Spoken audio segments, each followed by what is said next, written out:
A side, B side, what side are you on? Welcome back. Hello, hello, hello. We missed you. It's another episode of A Side, B Side Podcast. What's up, Adam? Not too much, Brooke. How are you doing? Aside from a sinus infection, it is a sinus infection. It is not COVID. I am good. It is kind of like we all feel like we're Arnold Schwarzenegger in Kindergarten Cop.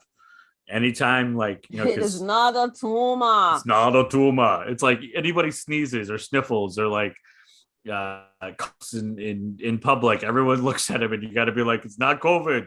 It's fine. Yeah, I'm like, I promise. Like, I was on the radio this morning and I like started coughing in the middle and I was like, I promise you it's not COVID.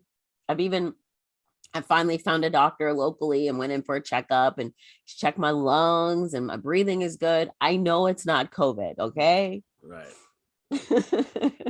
But everybody's understandably a little bit on edge, dealing with this thing for a couple of years. So. I know. I can't believe we're on year 2, year 200. It should be.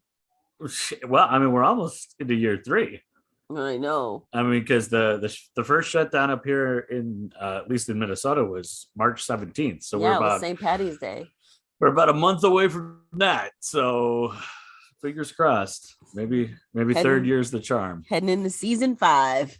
Yeah. It's all right. Wish it was a Netflix show because it would only get 2 seasons. Yeah, seriously. Speaking of Netflix and season 2, so as of when this podcast is out, second season of Love is Blind is going to be out on Netflix. Oh, yeah, it comes out. And I was a little thrown off because at first when they talked about a second season, they just brought everybody back from the first season and did like a recap. Yeah. But now this is a whole new cast, right? A whole new cast. There's 30 people. They initially start with 30 people. Of course, you know, we're not going to really see all 30. You see them, you know, like a half a second for some of them and they get their, 5 seconds of fame. But it looks like we do get some couples paired up from the trailers. Of course, you know, they don't want to show you too much, but It does look like we get some pairings and some drama. Wow. Yeah. I don't know. The drama from the first one was already so high. That feels like the first couple seasons of The Real World where everything else is just going to be trying to top that, but it was so unique the first time. Yeah. I don't know if you're going to get Jessica Barnett level drama this season. So, but I'm still going to watch it. I'm a little surprised that she didn't get it. Like Jessica didn't figure out a way to get back in the show. I'm surprised she didn't get her own Netflix show. Yeah. Well, that's sure seemed like was her whole goal was to, you know, become a star through that. And she was gonna find a match with somebody because that meant she had to stay on the show. Yeah. Weird. Oh, so that's coming up. I can't wait to jump into that. I know I will have all of the episodes binged immediately. I'm trying to pace myself on some of the binging. I'm very excited. We've got some new stuff out. I've watched the new season of Resident Alien is out. If you've never checked that out, it's the Alan Tudyk sci-fi one where an alien crashes Earth and then pretends to be a doctor in a small Colorado town. It's very funny, very kind of over the top. It's like if Northern Exposure met E.T. and Paul all kind of thrown into one. But really excited that's back. And then watch some of the new Reacher series on Amazon Prime, which we're going to talk about in a little bit. How about like amazing that it was only out for like 4 days and they already renewed it, but you're probably going to talk about that anyway. But I'm very much excited about it. I think it's very well done, but I don't want to ruin the whole A side because that's what I'm going to talk about there. The Next Level Chef, the cooking competition from Gordon Ramsay, the new one. That is like the number one new show on TV, according to the advertisements. I've enjoyed it a lot. Interesting, where you've got 3 different kitchens, and like you could be in the top kitchen, which is like state of the art.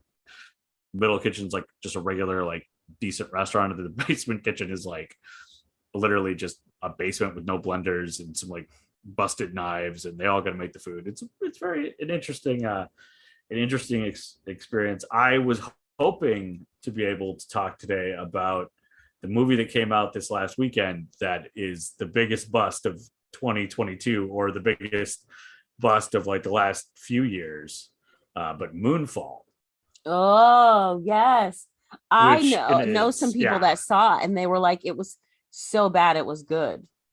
Yeah, that's why like it had such a horrible review. It had such a bad first weekend where it made like $10 million worldwide, and it cost $150 million, and it barely beat Spider-Man No Way Home.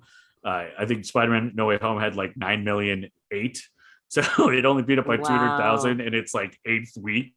Wow. And like 5 times as many theaters. So I was all super excited to go, and in fact was looking up movie times on Monday and found out that here in the Twin Cities, at least at the Rosedale AMC, the idea of people getting a little bit more intense and crazy over the last couple of years, I think we've seen it with like, it feels like there are more car road rage issues and people getting in fisticuffs in the store, whether it's over masks, or there was just one that I saw on Twitter the other day. Some guy wouldn't wear his mask and then went outside and got a brick and like threw a brick and broke the door window and the window door of the place. Just seems like people are kind of on edge. And evidently, and it was not well reported in the media, but somebody at the AMC on Sunday completely lost their stuff, punched an employee, and jumped over the counter and trashed the entire, like all the computers in the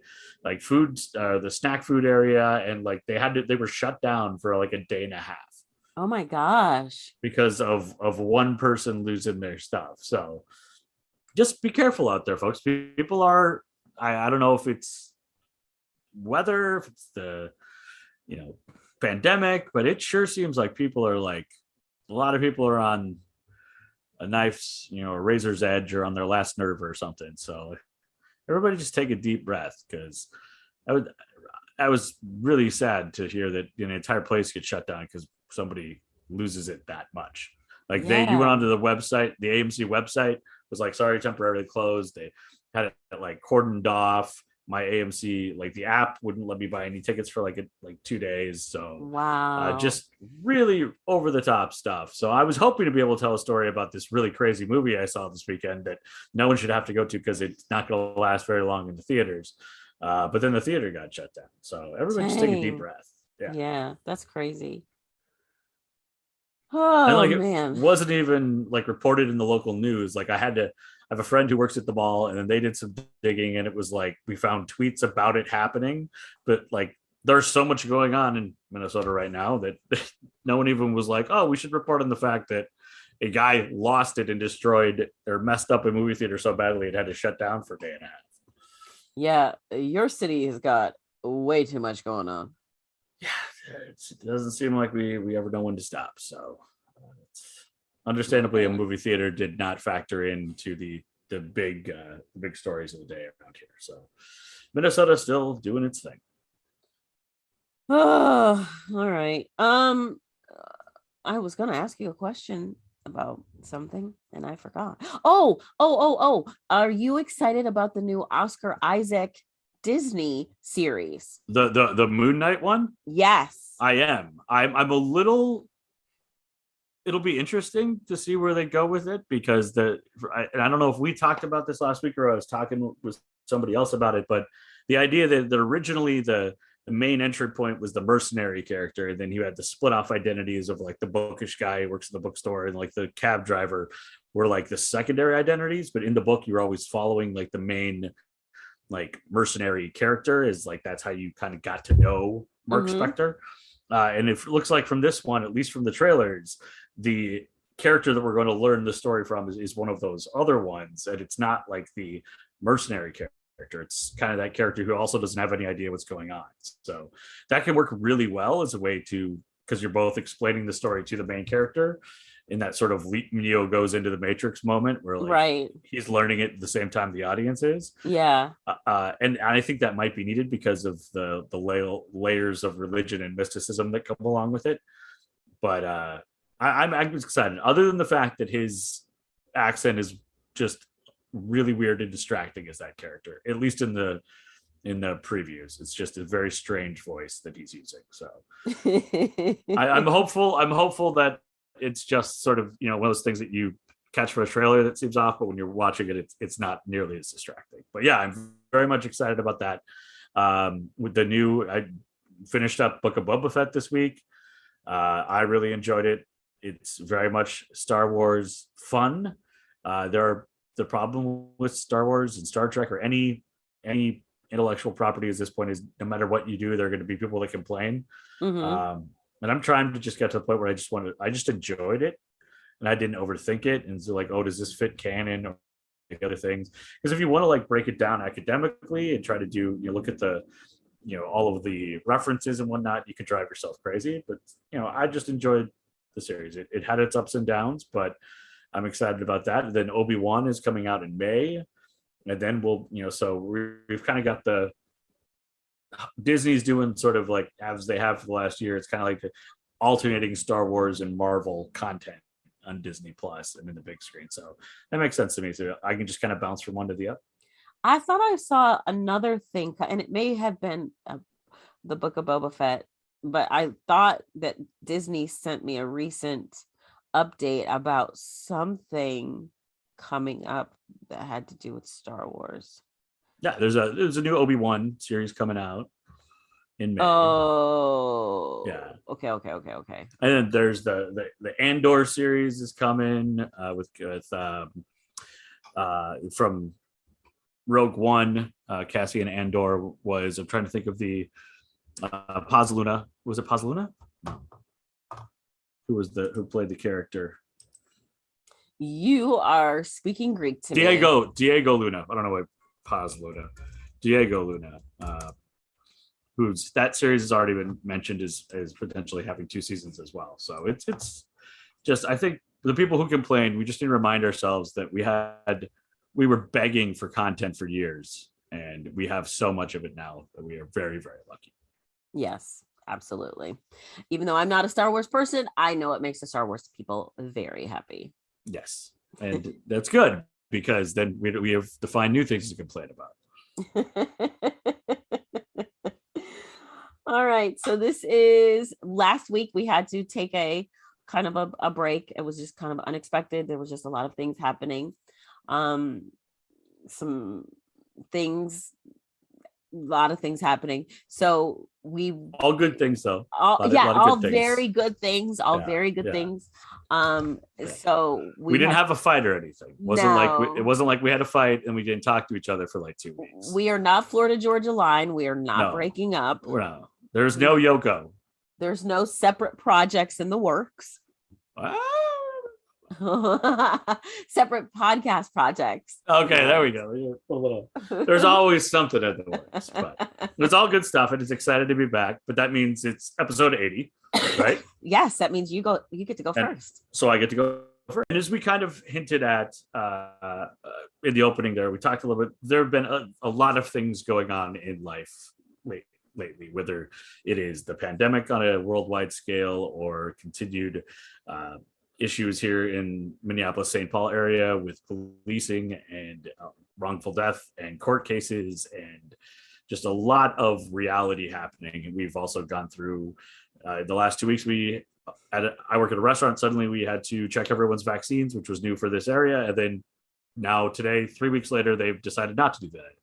So it feels like reality is constantly just got a lot of stress going on. So I've been very pleased to have some escapism lately, whether it was the Book of Boba Fett or just diving into a cooking show, or I've been waiting for I feel like 3-4 months since I first saw the first preview for the brand new Amazon Prime series Reacher. It's based on the Jack Reacher character who most people may know either from the books by Lee Child, which came out, starting in the late 90s. First one I think came out in like 1997, 1998, and have been running for years and years. But probably from a global mind scale, most people would hear the name Reacher and think of the 2 Tom Cruise movies for 2012's just honestly titled Jack Reacher, and 2016's Jack Reacher Never Go Back, which I enjoy both movies. And in fact, without those movies, I had never read the books before. So they got me into reading the books, which is that wonderful sort of just sometimes it's, chicken or egg. Like sometimes you read the book and that makes you want to watch the show. Mhm. But I think there are so many more new shows. And one of my favorite things from last year is Shadow and Bone, which was the Netflix series, which then was a series I had not heard of at all, but got me interested. And then I read the books now. So it's kind of fun when it goes backwards. And the same thing happened with Reacher, where I've read a couple Jack Reacher books. And I enjoy the books, but it always felt like two different worlds. And not just like when you look into a mirror, it's a reflection. So it's not going to be a perfect, perfect facsimile. It's going to be a little bit off. Mhm. This was the same story, but almost played in two completely different keys. The two Jack Reacher movies from the early 2010s feel like Tom Cruise movies. You could almost feel like it's Mission Impossible's Ethan Hunt character, that he's just playing a slightly bit different. It was not the far departure that you would think of, because it's a Tom Cruise movie. And when he's a movie stars first play themselves and then the character that they inhabit. I've really enjoyed the first two Jack Reacher movies. In fact, Never Go Back is on my comfort playlist from 2016. So with Tom Cruise, and his character is investigating his old unit, and Colby Smulders is also in it. And I absolutely think that she should be a bigger star. And they also go to New Orleans, and so you got a bunch of my favorite things all together. So it's a comfort movie for me, but it never really felt like anything more than a Tom Cruise movie. Mhm. And this is kind of what Hollywood does. They like to cast stars. And so you look at a similar character, Jack Ryan from the Tom Clancy series. They have run around from the very beginning, even with all these successful movies and big hits, they've had tons and tons of big names try to play it. I mean, Tom Clancy's Jack Ryan has been played by Alec Baldwin, Harrison Ford, Ben Affleck, Chris Pine, and then most recently, John Krasinski in the Amazon Prime series of the same name. Uh-huh. And I read all of the Jack Ryan books as a kid, even ones that I should not have been reading, probably for the age I was. I read them all after I watched Hunt for Red October. So I was reading. So Mama Weingarten, you hear this, correct? Oh yeah, no. Mom read them too. That's how I was able. She would read them, and then I would read them after her. So definitely you were stealing them from her. Oh yeah, I was a voracious reader as a kid, and I've tried to get back into over the years. Like 10 years ago, my goal was to read 100 books in a year, and so I had to read 2 a week, and I did that. And then last week, I think I read like 2, or last year, I think I read 2 books. So it ebbs and flows, but I love the fact that the new Jack Ryan series doesn't try to condense everything. One of the challenges of these big books and these spy thrillers and like mysteries is that you try to take all this knowledge from 700 pages of writing and then put it into a 90-minute movie. Stuff's going to get cut and it's going to feel squished. And like one of the most frustrating things about the last Harrison Ford Jack Ryan movie, Clear and Present Danger, is that it ends like 2/3 of the way through the book. They were like, well, we can't fit it all in, so we're just going to end here. And you're like, okay, but that's not the whole thing. And that one had so many reshoots, and that's Harrison Ford was basically like, I'm not playing this character ever again, because of that movie went in so many different directions. But with a series, the Jack Ryan series, starring John Krasinski, was able to flesh out the character more. They get able to take their time. Like a book, you're able to wade into the story without feeling rushed. And it was such a good fit for the Jack Ryan series that I'm glad it's happening for Jack Reacher, because Hollywood has found a format and a representation that fits a lot better. And one of the cool things about the Reacher series is that it's often, whereas one of the challenges of the Jack Ryan books or any spy novels is sometimes they're flying all over the world and they're bouncing here and there, and it's just on a global scale, and it can be a little bit much to take in if you're in 7 different locations, a hour and a half movie. Whereas the Jack Reacher books are a little bit more self-contained. They often take place in smaller towns. Jack himself is a drifter that travels around, often by bus, and shows up in a town, and then something happens. And that, I think, that small setting works so much better as a series. And that's what I've really been impressed with this series so far. And I'm only 4 episodes in, so I've not made it all the way through. So this is a work in progress. But I was so excited about it, and I had to stop myself. We were just talking about binging. I had to stop myself because I was going to end up watching the whole thing in like one day. Mm-hmm. And I was like, nope, I got to stop here. This is a good stopping point, because if I don't, I'm going to like burn all the way through it, and then I'm going to be upset if it's over. So I got to like delay gratification, which is not something historically I've been remotely decent at. So, it's also managing my my movie watching time, TV watching time, but also, working on me and delayed gratification. Yeah.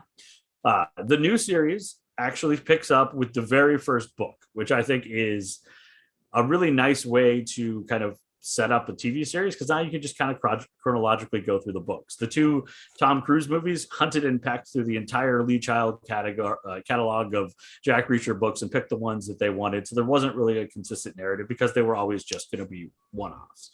So the format works a lot better. But the number one thing that separates the new series Reacher from the Jack Reacher movies is, whereas the movies were a Tom Cruise vehicle, the Jack Reacher series is about Jack Reacher. And it is mostly because they finally got someone who embodies the character physically. Mm-hmm. We all know Tom Cruise is not a big dude. Right. There, whether or not you believe the internet, he's anywhere from like 5'4" to 5'9". He has had, stories of him having to stand on boxes in scenes, so he's not, shorter, obviously, than his co-stars and that sort of thing. There is no problem with size. In fact, there's probably the opposite problem in size with Alan Rickman, who is the new Jack Reacher. He is 6'2". He is built like an absolute tank, and he looks monstrous. And you may have, if you've watched the Titan series on HBO Max or HBO Go, whichever name they're going by right now, he played Hank Hall, who was the Hawk of the Hawk and Dove vigilante crew, and just an imposing beast of a human that fits with how Reacher is described in the books. I mean, you have a book, an author, Lee Child, who says Reacher is extremely broad, long-armed, long-legged, and has hands that can be described as Thanksgiving turkeys.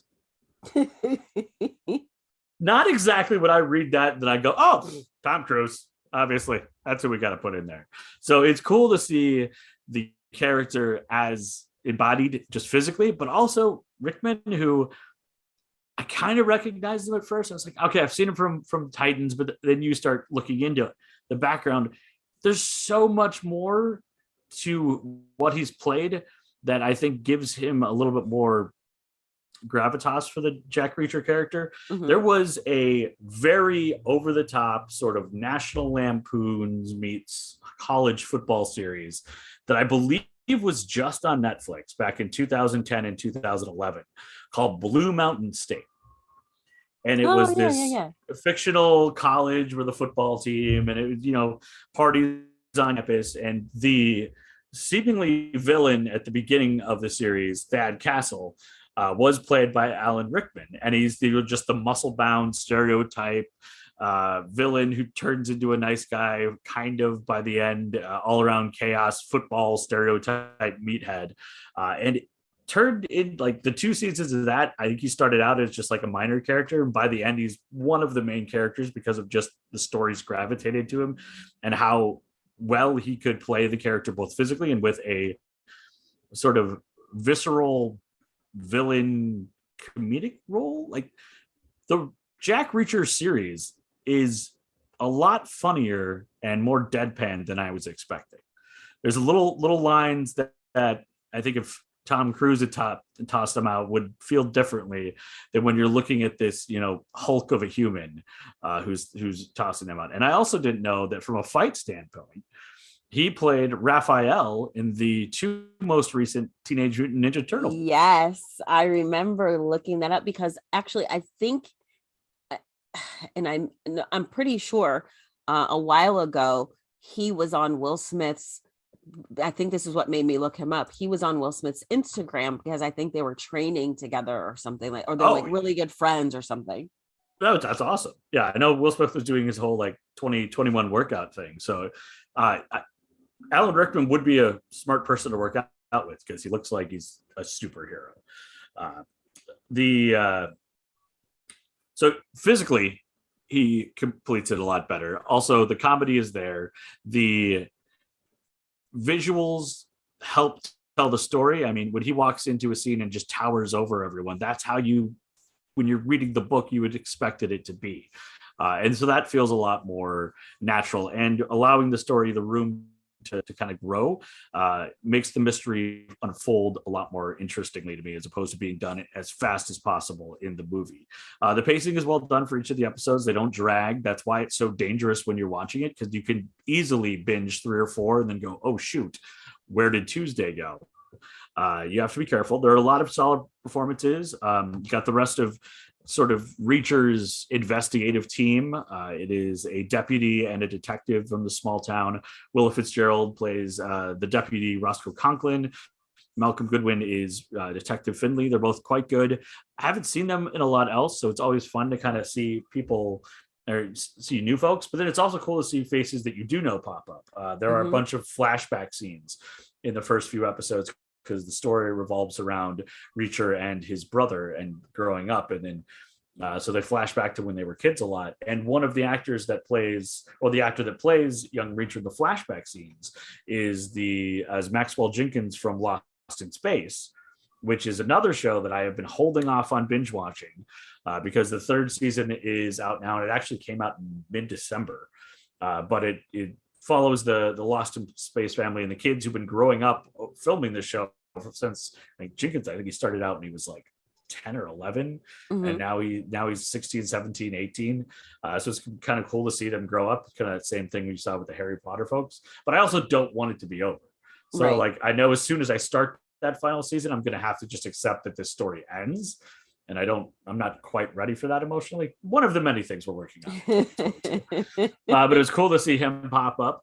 You've also got 2 great character actors and 2 guys that would definitely be candidates for that guy from that show. So Bruce McGill plays a corrupt, or possibly corrupt, and certainly overbearing small town mayor who then at one point fires the police chief and installs himself as mayor, himself as chief and mayor.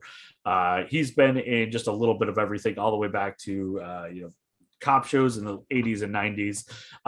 Smallville's Christina Kruk, I think is how you pronounce her last name. But she was the love interest in the Smallville series. One of the Lang, wasn't Lois Lane. I think it was Lana Lang, the one who's still in Smallville. She pops up as a wife and mom, which throws me because I remember her playing a teenager not too long ago, and now is in the mom role. And then actor Curie Graham, who is not a name that I think anybody would know, but as soon as he popped up, you're like, oh, that guy. He always plays like lawyers or bad businessmen or bad guys or overbearing dads or like the grumpy uncle. Like, you just got that random sort of MBA middle-aged white guy look that you need in a lot of shows, and he does a good job playing one of the big businessmen in town who's messing with the story as well. So like I said, I'm only 4 episodes in, and it's been very interesting so far, and I'm really enjoying it, and I want to keep going, but I'm going to pace myself. There are lots of twists and turns to come, but it is easily the type of show that I recommend if you like binge watching, and hopefully this will also kind of kickstart my goals for reading in 2022. I've already downloaded the Audible book of the version, the first Lee Child book about Jack Reacher was The Killing Fields, which is what this season is based off of. So I've got it downloaded as an audio book. So as soon as I do finish, I can finish the Prime series, I can just jump right into the book and be able to compare and contrast the two. So that's an exciting feeling as well. So I would say if you like Tom Cruise movies, you will very much like his version of Jack Reacher. If you haven't seen them before, they're fun action movies that go, maybe an hour and a half, 2 hours, self-contained. There's a lot of good fight scenes. There's some fun. There's relatable characters. But if you've read the books and you want something closer to the books, or you agree with the author, Lee Child, that Jack Reacher has got to be able to scare people, then this new format and characterization starring Alan Rickman on Amazon Prime will be more down your alley. So I highly recommend you check out both the movies and the series if you're into action films or you've always wanted to give Jack Reacher a try. Here are two different ways to experience the same story, and you can tell me which you think is the best. Awesome. All right. Sounds like a plan. I really, really want to watch it. There are some really good shows on Amazon. And it's like when they put it on, they really do it. Mm-hmm. Well, and everybody's fighting for content. I mean, it's even we were just mentioning like how amazing it is to have all the Star Wars and Marvel content. There's just so much content out right now. I think we've mentioned this before, probably every week. It gets a little overwhelming sometimes, but what an embarrassment of riches to have all this good stuff to be able to consume, especially when a lot of us aren't leaving the house too often. Yeah, seriously. I mean, and I feel like HBO Max, because you're like, which one is it? It's Max currently, and Amazon are a little different in Netflix and Hulu, whereas Netflix is like, we kind of throw money at everything and see what sticks. Whereas like HBO Max and Amazon are like, no, it's going to be good if we put it out there. Like Mr. Robot and The Boys, those are some like great shows on Amazon. They commit the budget to it early. Yeah, The Marvelous Mrs. Maisel is another really good one. So sometimes it feels like Netflix like sees what sticks and then like gives more money to the stuff that's working for like season 2. Right. Whereas like Amazon Prime will do crazy stuff like, oh, there's this old Lord of the Rings book that talks about the centuries before, which was basically just all of his notes that his kids then kind of put together. It doesn't have a ton of narrative to it, but it's got a lot of stories. So we'll turn it into a series for like hundreds of millions of dollars. We're like, okay. Yeah, and everybody's like, fine, that works for me. Yeah.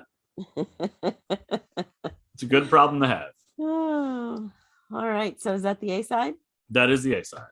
Awesome. All right. So this week on the B side, we're going to talk about, murder, serial killers, because, I don't do the good movie stuff. That's right. It's the yin and the yang. It's the sweet and the sour.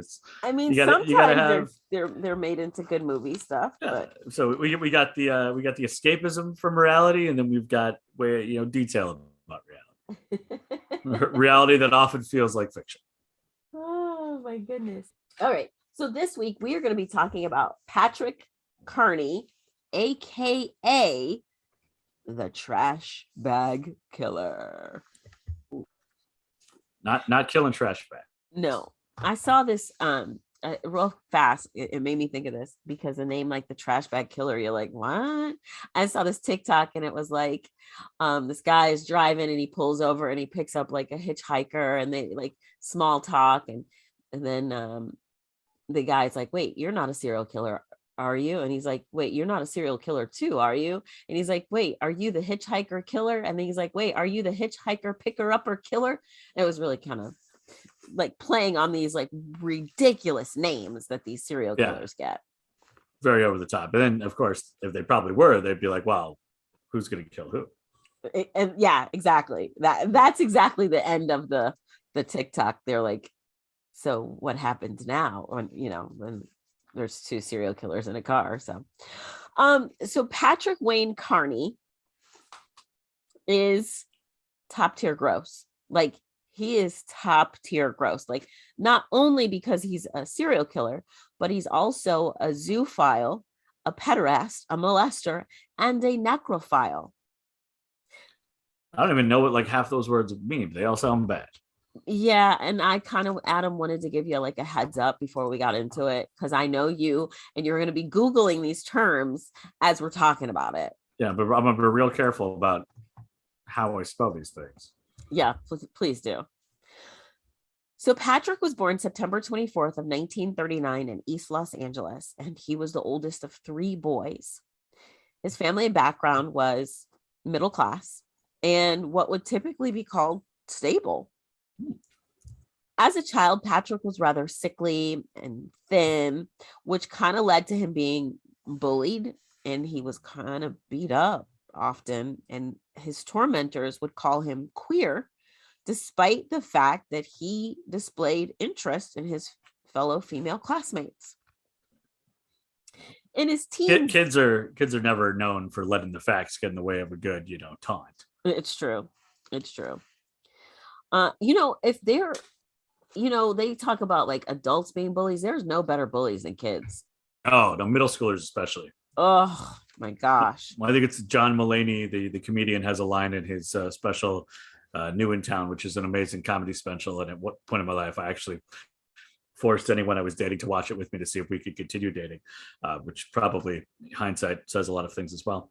But he talks about how the meanest people to be heckled by are like middle school kids, because they'll say things that are like mean, but also somehow things that you're already worried about. Right.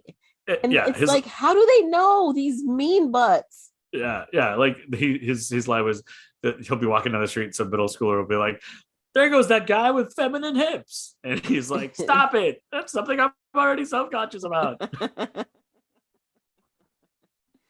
Oh. Yeah, kids can be rough. And then, like, even when they're not being mean, kids will just say stuff, which is just taking an observation. And you're like, ooh, kid. Yeah. You're like, dang, you called that. Yeah. So in his teens, he became withdrawn and he began having fantasies about killing his enemies. And often he thought about skinning them alive. So he also developed sexual fantasies about domination. This led to his first time engaging in bestiality.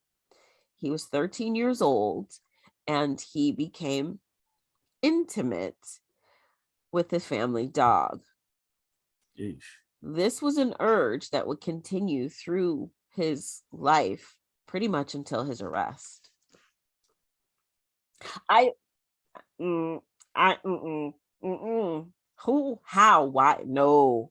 I think this is the first out of 80 episodes. I do not think we have dealt with bestiality yet. I think once, but it wasn't to this degree. This level of stuff. We've touched on all the ologies and the ologies. Man. So even though Patrick Wayne Kearney was born in East LA, he moved to Texas, where he lived for a short little bit before moving back to California following a brief marriage and a divorce. Once back, he would gain employment as an engineer for Hughes Aircraft. So Patrick cultivated a skill. He became really good as a gay pickup artist. And it was part of his experiences in like Texas and early years in California that kind of aided in his proficiency, because he also became very fluent in Spanish, and he used his interest in Latin American culture to connect with his potential partners, both in San Diego and in Tijuana. Patrick claims to have killed his first victim in 1962, a hitchhiker that he picked up and murdered in Orange, California. Between 1962 and 1967, he would claim several more victims, mostly transients. In 1967, he moves to Redondo Beach with David Hill, who becomes his lover. Of course, just like with most relationships, the beginning was very good. Honeymoon period. Exactly. And if it's not good in the honeymoon period, run far and fast. Or if it's too good in the honeymoon period. Actually, don't take advice. I always run. So we're both single. What are we talking about? We don't know. This is the A side, B side, not talking about dating podcast. Don't take our advice on dating. Yeah, we might be an Angelina Jolie podcast, but you'll never hear us talking about dating or marriages, giving advice. Oh man. So and like I said, in the very beginning, it was good, but when the couple began to argue, apparently Patrick would use this as an opportunity to kind of go out and cool off on these long drives. He would like, I gotta go cool off and then he would take a long drive, and he would use these long drives, these cool off sessions, these let off steam sessions to murder. He had a Volkswagen Beetle. He also had a truck. So it was during these drives that he would pick up hitchhikers, or he would take home men that he found at gay bars. All right, so we discussed Patrick's zoophilia, which we're going to hit the next philia. Well, zoophilia, with the zoo in the beginning, it's animals. So the bestiality part. He's into animals, yeah. So the next one, the next philia, necrophilia. He was isn't about necks. No. You know, Tom Petty's got that song, and it's like, Tom Petty, you're a great artist, but did you really mean to write a song about necrophilia? But anyway. I always thought he was talking about a different Mary Jane. Uh-huh. Sure you did. Yeah. I just thought it was about drugs, honestly. So he was deemed necrophiliac because he was pretty consistent in obtaining sexual gratification by having sex with his deceased victims. He was also pretty consistent in his murder and disposal manner. So Patrick was 5'5". How tall are you again, Adam? I'm 5'9" on a good day. So I just found out I'm shorter than I thought I was all this time. I thought I was 5'5" all this time, and I went to the doctor yesterday and found out I am 5'4". So, well, you know, as you get older, you do shrink. Oh. Yeah, that's why the Smurfs were just really ancient people. I am not in the shrinking stage yet, man. I'm just on the shorter side. So Patrick was actually taller than me, but considered short for a man. Oh, yeah. It was short for a woman too, but being on the shorter side, he was, and also smaller in build, he preferred victims that were actually bigger than him. But that meant that he actually had to come up with a foolproof system to subdue his victims, you know, because he couldn't risk exposing himself or putting himself in physical risk, because then that would completely ruin his plans. He could be overpowered. Right. So he was usually pretty quick when it came to his victims, although he did admit later in life that he had experimented on his victims' bodies out of curiosity. Like one victim, he opened up their stomach. He did it post-mortem, though. He said he did not want to inflict any extra suffering on his victims. Oh, well, which, you know. It's good of you to have such morals, sir. I mean, yeah, we've all got our lines, I guess. Right. Okay, so we mentioned earlier that he claimed that his first victim was in 1962. That victim's name is not known, but his age was confirmed to be 19. He was a 19-year-old white male. So Patrick convinces this young man to take a ride with him on his motorcycle, and then he takes this young man out to a secluded area outside of Indio, California. Once they get to their location, Patrick shoots the young man in the head, then sexually assaults his body. His remains were discovered and eventually connected to Patrick, but that's down the road. This is not the only murder that occurred in 1962 that Patrick confessed to. He admitted to 2 more, again, just in 1962. The second victim was the younger cousin of the first victim, who had seen Patrick and that victim ride off on the motorcycle. He's covering his tracks. Uh-huh. The first victim that Patrick was legally responsible for happened around Christmas of 1968. Now, mind you, he said he started killing in 62. That's a long time to get before you get caught. Uh-huh. So this happened in Culver City about a year after he and David began living together, because they got together in 67. Mm-hmm. So the murder happens inside of his home on Van Buren Avenue. What happened is Patrick lures the victim, whose name is George, into a vehicle, and then he takes him home. Once inside, he shoots the victim in the head. He then takes the victim to the bathroom, where he sexually assaults him. He then skins him and dismembers him in the bathtub with an X-Acto knife. Patrick also took the bullet from the victim's skull, so the murder could not be traced back to him. Wow. Next, he burns the victim's body behind his garage.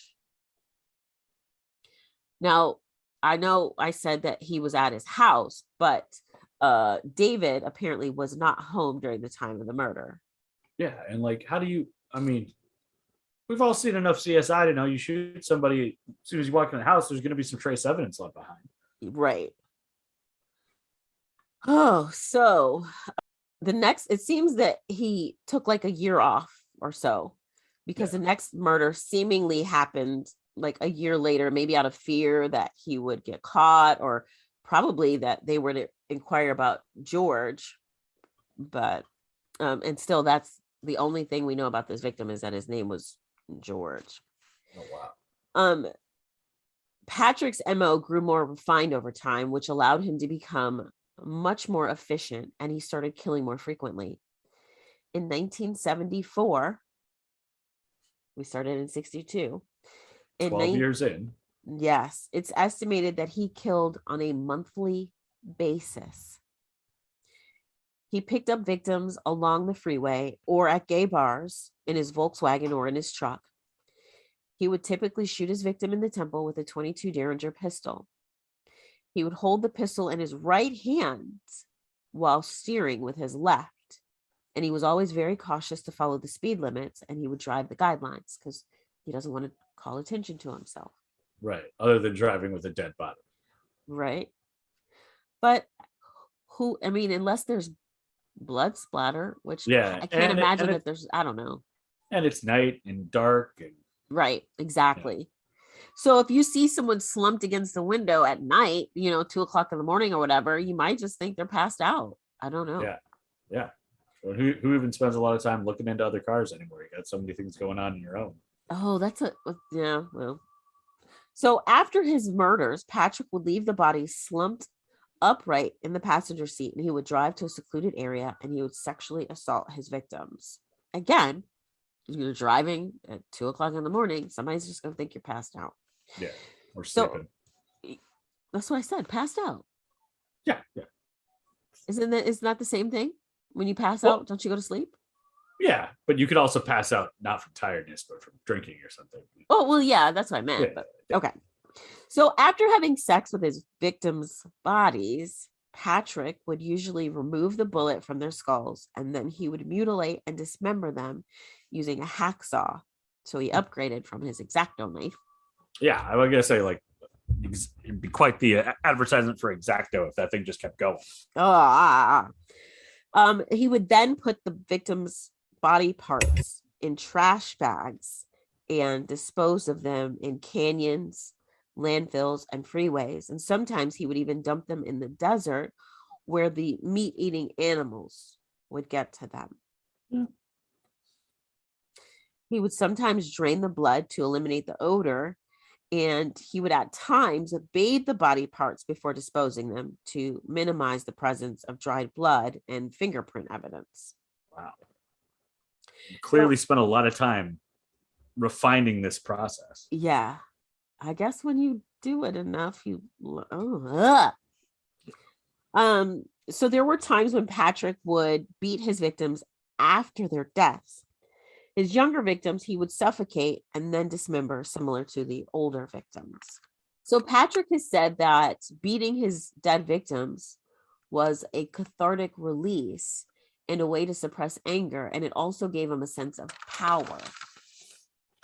Oftentimes, his victims resembled his childhood bullies, which that's something we tend to see, Yeah. His typical victims were young men that were, there were a few teen victims, but they were usually like younger 20s. His youngest known victim, though, was 5-year-old Ronald Dean Smith.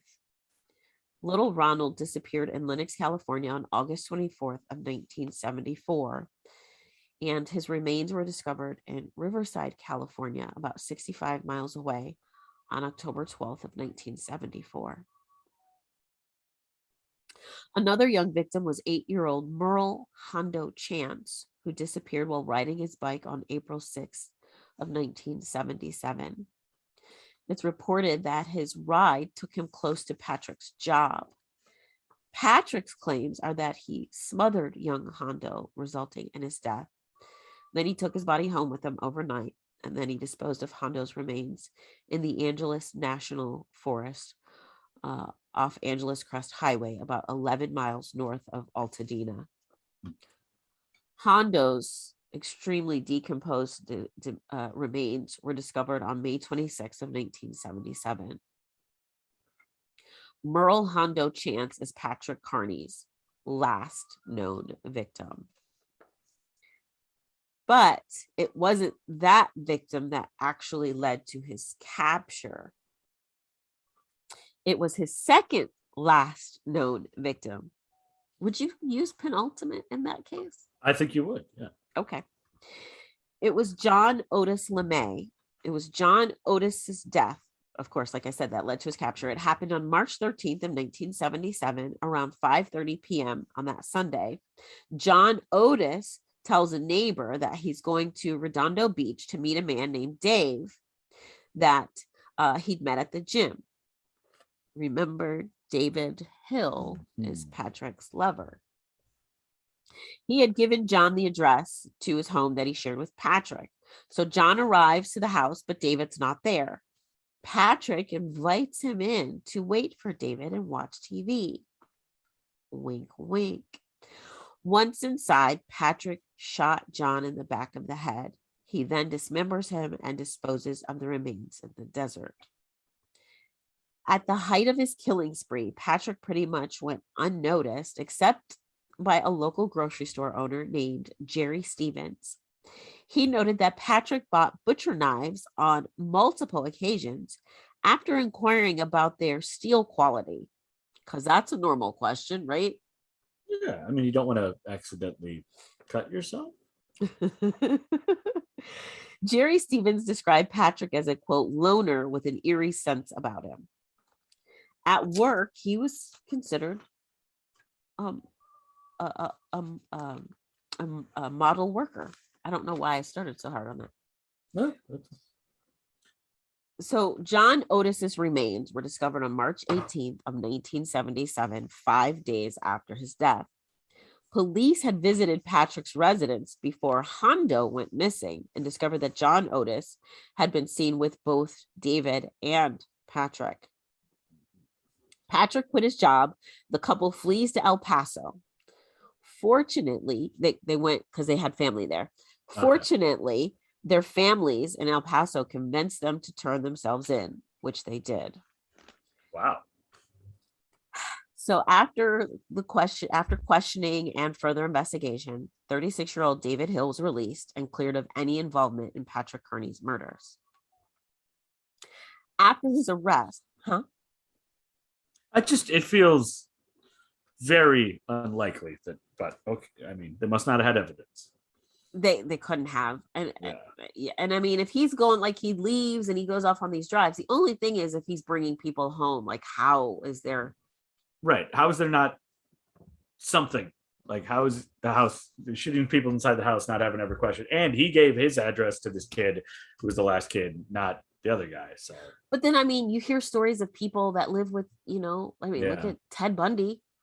Yeah. You don't know him. You don't know. So, I mean, part of me is like, did you not really? And then I'm like, well, maybe he didn't. I mean, these people, look at how good he got at what he was doing.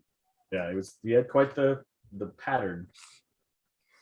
So after his arrest, Patrick Kearney confessed to somewhere between 35 to 38 murders.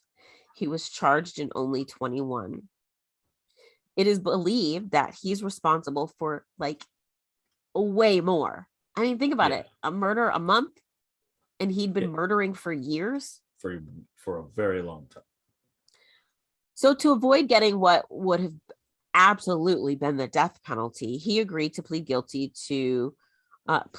and was given 21 life sentences.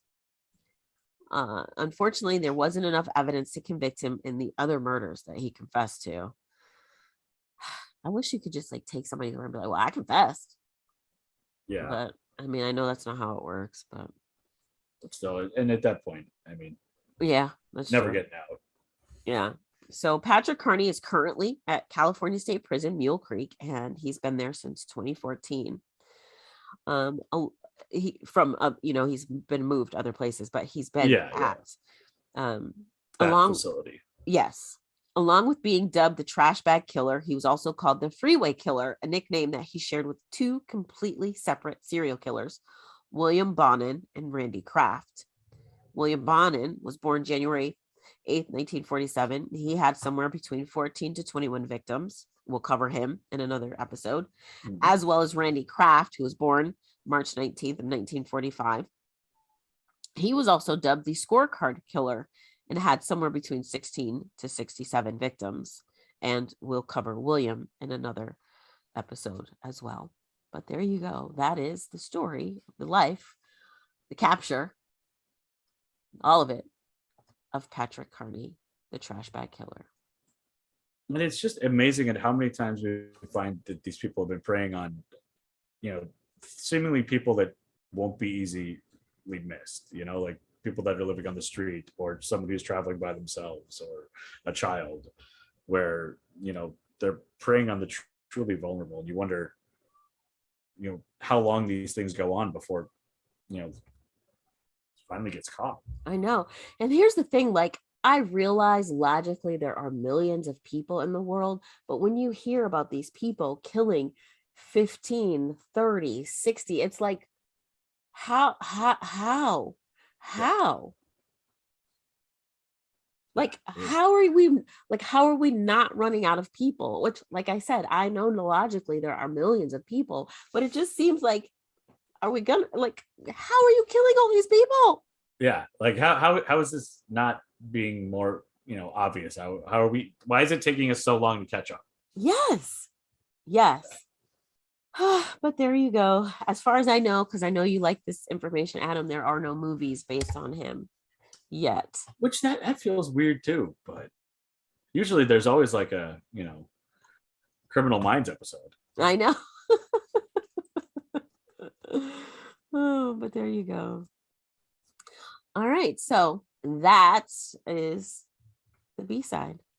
So I just found, hold on, Criminal Minds Wikipedia. It's got a listing for me, man. Hold on.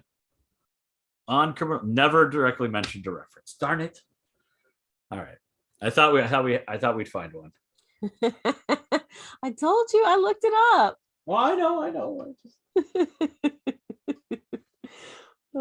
But there you go. Doubt in the Criminal Minds is what I was doing. That's the B-side. Well, that's another episode 80. I don't know why I felt the need to clap, but I don't know. It felt good. all right. It's 80 episodes, and roughly 81, 82 weeks is it's pretty good success rate, I think. So I would agree. I'm glad we're getting to do it. It's fun. We'll see how long, until you become big time. Whatever we're doing there. Of course, if you enjoyed the podcast, tell your friends, share it on the socials, share, on Instagram, on Twitter, on Facebook. Of course, you head on over to all of the streamers. You can like and follow us there, write a review, subscribe. Head over to our website, A-side, B-side podcast.square.site to get all the links and also merch, or you can buy Brooke a coffee for when he has to edit all this together, which between my interruptings and then seasonal allergies is always a fun experience. So she could definitely use the coffee. Also, we've got a YouTube. And again, like Adam said, all of the photos, all the sources are on our website every week after every episode. So you can check them there. And we just thank you so much for following along with us. And it's always, always, always so much fun. I mean, you know what I'm saying. It's fun to be together and to do the podcast. The topics are not always fun.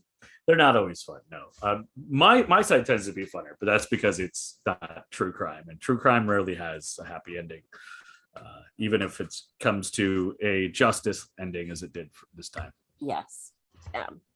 All right. Well, thanks so much. And here's to episode 81. We'll see you next week. Thanks, Adam. Thank you, Brooke.